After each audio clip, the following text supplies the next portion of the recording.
Reka nkomeze kukwifuriza kugira ibihe byiza cyane, mbonera no kugusuhuza aho waba uherereye hose, ugomeze kugira ibihe byiza cyane. Nimba utarakoze subscribe wayikora kugira ngo tujye tugomeza tubana mu makuru ndetse n'ibiganiro. Amakuru se ari kuvugwa cyangwa muri aka kanya ari kuvugwa ni ayahe? Reka tunyarukire Rubavu aho umugabo yapfiriye muri loji. Muhanga rero babiri barimo umwe wagiye gusambanya umukecuru akamuruma ururimi batawe muri yombi. Reka tuze tuyarambure. Nimba utarakora subscribe nkwibutsa ko wayikora kugira ngo umenyere uyu muyoboro tuzajya dukomeza tubana mu makuru ndetse n'ibiganiro. Rubavu umugabo rero yapfiriye muri loji. Ese byagenze gute? Umugabo uri mu kigero cy'imyaka 27 utaramenyekana imyirondoro yasanzwe muri lodge yarayemo yo mu karere ka Rubavu amanitse mu mugozi yapfuye. Amakuru rero y'uru rupfu rwe yamenyekanye muri uyu wa gatandatu tariki ya 4 Ukwakira 2025 mu murenge wa Gisenyi akagari ka Bugoyi ho mu mudugudu wa Nyakabungo ku isaha ya 4:20 z'amanywa. Umunyamabanga rero nshingwabikorwa w'umurenge wa Gisenyi Uwineza France yahamije aya makuru avuga ko ba nyiri loji bakoze amakosa akomeye cyane kuko umuntu bamwakiriye ntibamwandikira imyirondoro mu bitabo, ntibanamutanga muri raporo. Ati uyu muntu rero utaramenyekana imyirondoro wasanzwe yapfuye, twabwiwe ko yageze muri zone de passage mu ijoro rya tariki ya 3 Ukwakira 2025. Bakora amakosa rero yo kutamwandika mu bitabo ndetse ntibanamutangamo raporo. Avuga ko inzego z'ubuyobozi rero zahageze ziri kumwe na RIB ndetse iperereza rigikomeje. Akomeza asaba abantu bose bafite inzu zicumbikira abantu kwirinda amakosa yo gutandika nyine mu bitabo imyirondoro y'ababagana. Aboneraho rero no kubibutsa ko kujya batanga muri raporo. Iyi loji rero yahise ifungwa n'ubuyobozi bw'umurenge. Umurambo wa nyakwigendera wahise ujyanwa mu buruhukiro bw'ibitaro bya Gisenyi. Urumva ko rero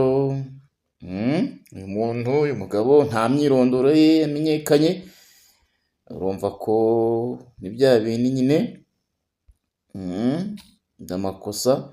Iyi loji rero bakaba baba bayifunze nyine. Muhanga rero babiri mu bagiye gusambanya umukecuru akamuruma ururimi batawe muri yombi ku itariki ya 11 Kanama 2025. Itangazamakuru ryamenye inkuru ibabaje y'umubyeyi nyine w'imyaka 58 ukomoka mu mudugudu wa Mugari akagari ka Rubyino umurenge wa Kibungo mu karere ka Muhanga uri mu bitaro bya Nyabikenke nyuma yo gufatwa ku ngufu n'abasore 4 bamusanze mu nzira ataha nijoro.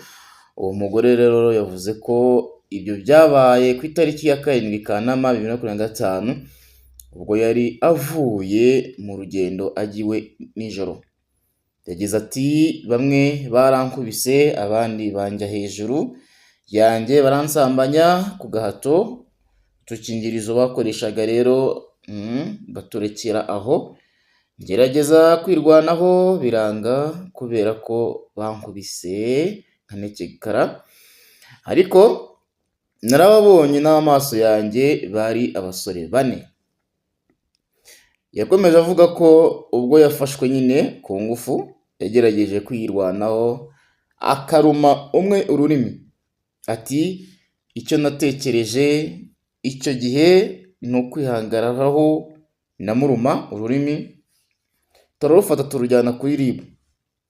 Tuyishime Vedaste umukuru w'umudugudu wa Mugari yabwiye itangazamakuru ko abaturage gifatanyije nabo bamujyana ku bitaro bya Nyabikenke, bamusanze mu muhanda arembye.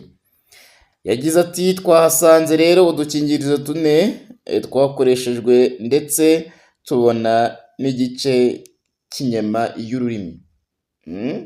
Mu gihe itangazamakuru rero ryakoraga iperereza ryageze ku musore w'imyaka 21 wo mu kagari ka Jurwe mu murenge wa Kibangu, bivugwa ko ari umwe mu bakekwaho iki gikorwa. Uyu musore rero yemeye ko ururimi rwe rwaciwe n'uwo mugore, ariko avuga ko we bari bumvikanye gukorana imibonano, hanyuma undi musore akaza gufata uwo mugore ku ngufu.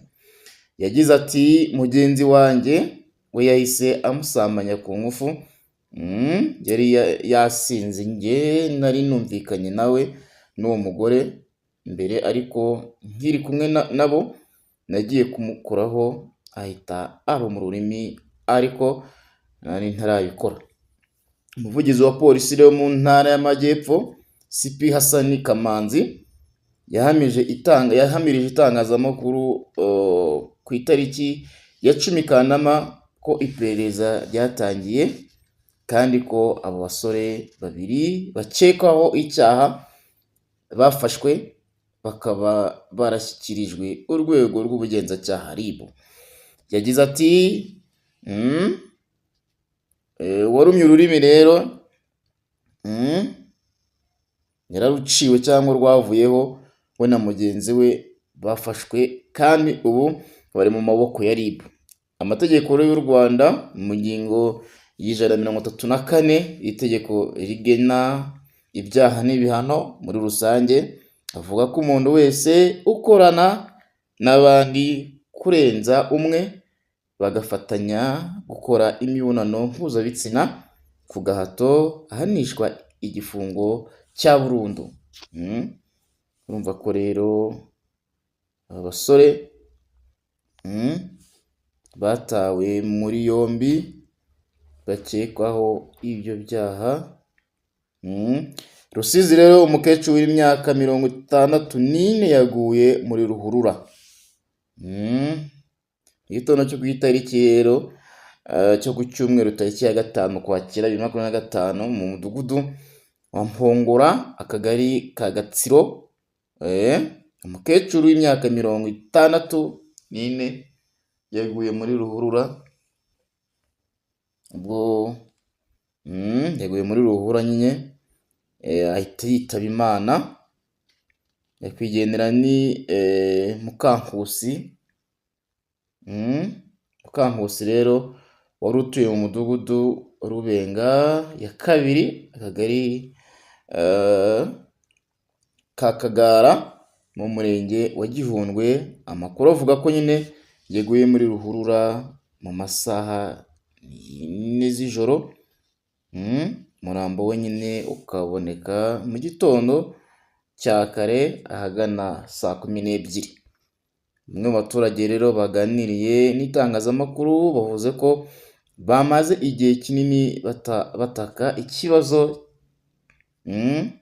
cy'ibyobo bicukurwa mu muhanda hadashyirwamo ibimenyetso bigaragaza ko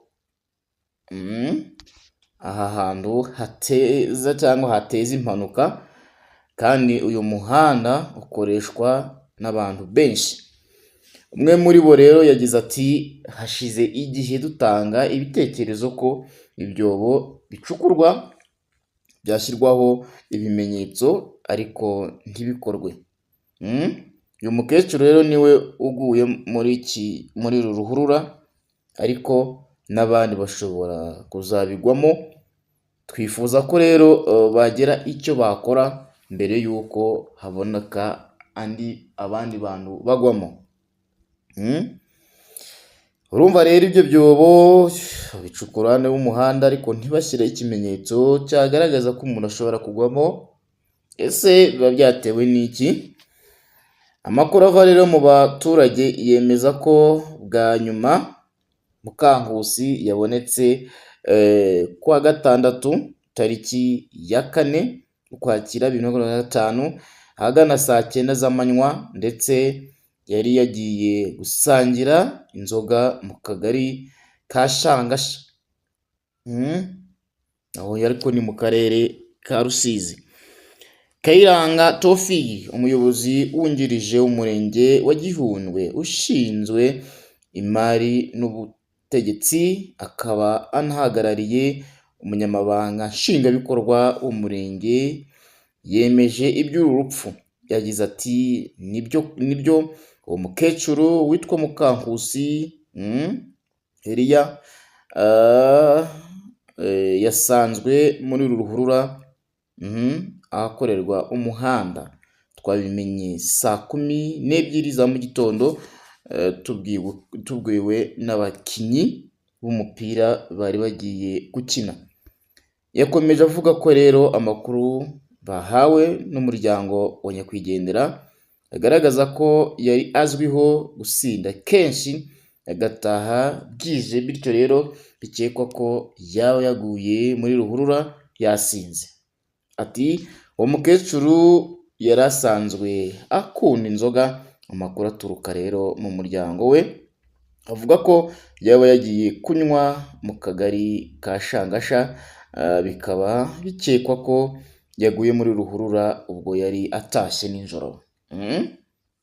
Kayiranga rero yasabye abaturage kwirinda ubusinzi no gutaha, akabakangura no gutaha kare,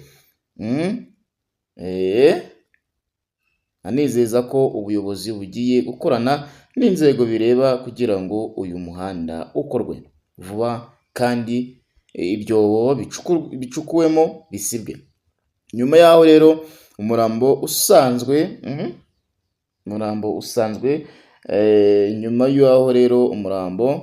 usanzwe inzego zirimo RIB, polisi y'u Rwanda n'indi nzego z'ibanze zahise zihagera, umurambo ujyanwa mu bitaro bya Gihundwe kugira ngo ukorerwe isuzuma. Nyine inzego z'umutekano n'iza RIB zahise zijyaho umurambo uri, bahita ko mujyana kwa muganga kugira ngo umurambo nyine ukorerwe isuzuma.